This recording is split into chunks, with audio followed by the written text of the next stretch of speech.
Hi, this is Tim Bledsoe for thebuttonsmashers.com. Thanks for watching our review of The Gardens Between.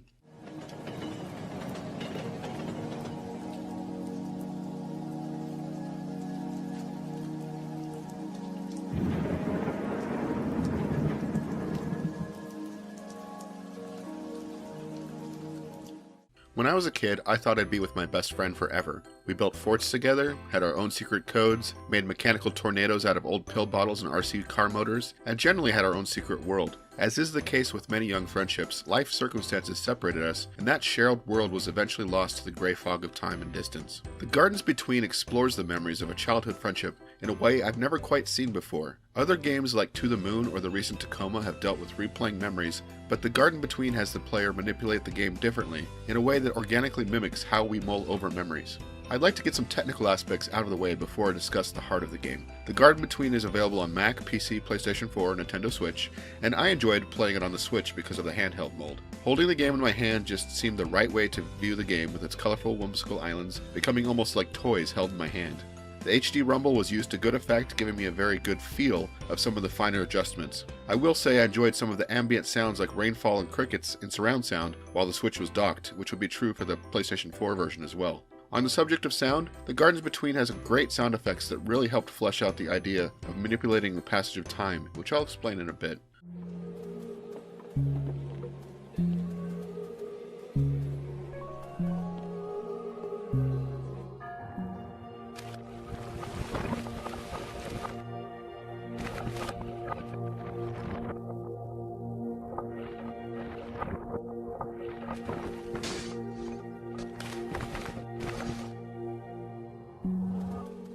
Arena, a strong girl, and Frent, a wise boy, travel between dreamlike islands on a raft made from their treehouse. As they explore each whimsical island, they unlock stars that fill the night sky, and each group of islands completes a constellation that unlocks a snapshot of a shared memory. Perhaps you will see that time they had a picnic with a telescope under a starry sky, or that lazy Saturday they built the world's most epic blanket fort. Each island is sprinkled with objects in a theme, as if a giant child had left their toys strewn along the path to the peak of each island. One island may have a giant TV, video game console, and controllers. Another island may have a dinosaur skeleton intertwined in the path. Many of these objects are in motion as time progresses, and have an effect on our pair of friends as they pass over, through, or by these objects. But I need to pause and explain how The Garden Between is actually played. When you go back to a memory in your head, seldom do you play it straight through like a movie. Instead, you go back and forth on the timeline, pausing at certain points to try to remember. Was it raining that day? Were both my parents home? In a similar fashion, you don't control Arena and Frent directly as much as you control the passage of time as they walk in a spiral toward the pinnacle of each island. One button moves time and the friends forward, another moves both backward. Arena and Frent may take slightly different paths up the island, and they interact with different things. Arena could pick up and set down a lantern, which can collect a ball of light that hatches from a special flower bud. Frent can activate special switches which change something in the environment, either by switching its state, like changing the channels on a radio, or speeding up its passage through the time, like the slow motion collapse of a dinosaur skeleton I mentioned earlier. Besides the toys and other familiar objects, other obstacles and puzzle elements help and hinder the friends on their way to each peak. There are the previously mentioned switches, and also negative flower buds, which absorb the light Arena bears. There are also pedestals Arena can place the lantern on, some which are stationary, and some which jump around the island on comical tiny little legs, in sync with the two friends' movement through time, forward and back. My favorite puzzle element is the fog, which ties in with how memory works. Sometimes fog will block a path or obscure a switch, and only the intense light of Arena's lantern can make it dissipate, just like directed thought can clear the fog of actual memories. The fog does not always hinder though. Sometimes the fog creates a bridge over a treacherous depth, and the light of awareness will banish the bridge, making progress impossible. Perhaps we need the fog to soften the edges of some experiences so we can keep going?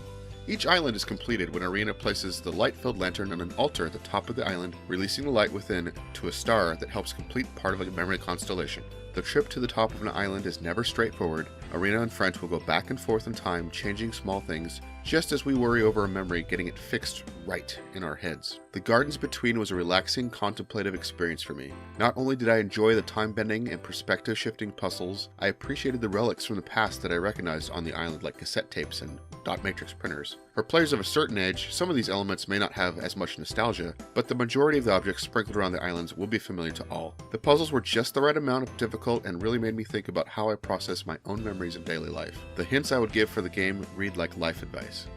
Notice everything around you. Pause and explore all the options in every moment.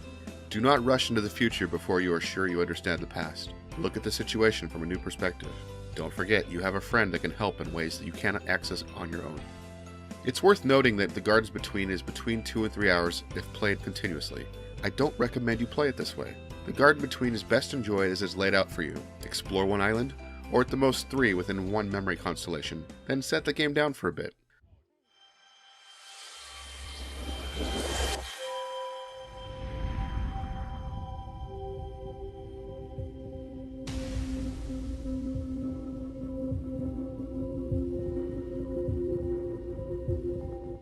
The Gardens Between is a wonderful way to decompress at the end of a long day and remember the simple delights of childhood friendship. If you are looking for a game with a slower pace that will still challenge you, wander the Gardens Between. A copy of the game for Nintendo Switch was provided for review by the developer of the Voxel Agents. Thanks again for watching this review. Be sure to check out the rest of our channel for other reviews and subscribe for many more reviews and game previews in the future.